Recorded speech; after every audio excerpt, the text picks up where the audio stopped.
Hi, it's Amanda the Nail Polish Hound and welcome to this update for my project polish. I always update in the order that I bring the polishes into this project, and the first one is Holographic Moon by Barry M. I really love this polish. I've worn it a further 3 times since the last update, and we do have visible progress on this polish. Here's one of the manis that I did with it, and here is the visible progress that we have on this polish. I'm hoping I might be able to finish this one up by the next update. Next we have Cuccio, A Star Is Born, this little mini bottle of a topper, and you can see it on my nails and the manicure that I'm wearing in this video. This polish is again getting quite gloopy and it's difficult to mark because a lot of the glitters are stuck around the edge of the bottle. I think it is roughly there, but I'm going to have to add more thinner or base to this to make it usable, so expect to see that line go back up again next time.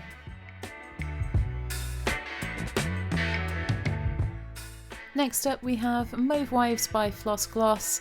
This is the type of colour that I find very easy to wear and I wear it quite a lot. I have worn this one twice since the last update, and there's a tiny little bit of polish stuck to the bottom of the bottle, but on the last manicure I did tip it upside down and got as much out as I could, so this one is now finished.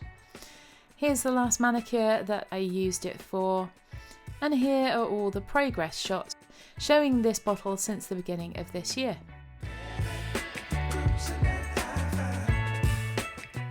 Next we have Barry M's Bashful, and this polish has been used once since the last update, and you can see I've got that gradual progress there, but this one's also getting difficult to use and I'm going to need to add a little bit of thinner to it because it's getting difficult to get out of the bottle. I can't show you the mani that I used it for because it was in a collab that has not yet been released, but here's the progress on this polish and hopefully that will continue. Next we have Polish Me Royalties Revenge, and if you've seen a couple of my recent videos you will know that I finished this polish off, and it only took one more use to finish it. The bottle does get quite narrow at the bottom there. So this was a very pretty polish. I enjoyed wearing it a lot, but I do have a lot of other purple holographics in my collection, so I'm glad to have used this one up. Next up we have Mulled Wine, also by Polish Me Royalty, and this one's not been used since the last update.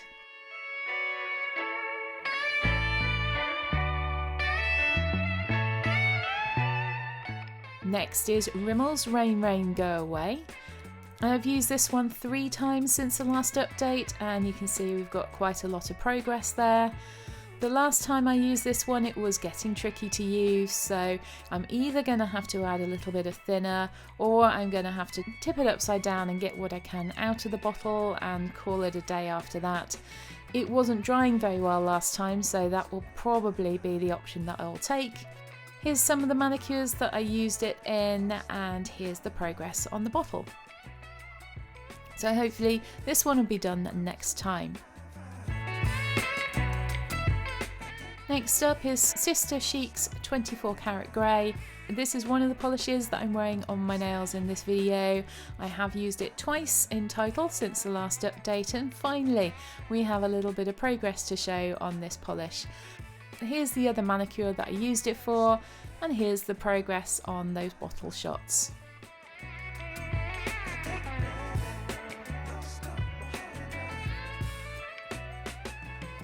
Next we have Elderberry by Barry M. Although this is a favourite pale blue of mine, I haven't got round to wearing it again. Just goes to show, despite the fact I have a lot of blue polish in my collection, I don't wear it very often. So obviously there's no progress to show on this one, and I must try and wear it before the next update. This one is Daisy Jane by ILMP. It was brought into this project at the last update. I have used it once, but this is a 3-coater, so even with just one use you have got some visible progress there. Here's what it looked like on the nails, and here's the progress on the bottle shots. So with 2 polishes finished, I need to bring in 2. The first one that I'm bringing in is OPI's Living on the Boulevard. Fairly certain I've had this in a project polish before, but I clearly didn't wear it very much. So this is where we're starting with this polish. I think it would be a nice one to wear over summer. The next one that's coming in, or coming back, is Layla's Ultraviolet. This was in my project last year. I had to take it out of its original bottle, and it's a very liquidy polish, so it moves around a lot when I film it on its side like this. But the line there does show you the starting point, and you can see it quite clearly in the bottle when it settles. And finally, because two of my new colour polishes are going to be rolling out very soon, I wanted to bring another one in so I wasn't left with a big gap without one, because I wear these a lot for work. So I'm bringing in this polish. It's called Crunchy Cake and it's by Essence. You can't really see that shimmer very well on the nail, but it's a pretty polish and it's going to work well as a basic work polish. So here's my updated nail polish wheel with 2 polishes finished, 1 destashed, and those extra polishes added. These are the polishes that I'm going to be working with in my colour story. I hope you've enjoyed this exciting update, and I hope I'll have some more empties to show you next time.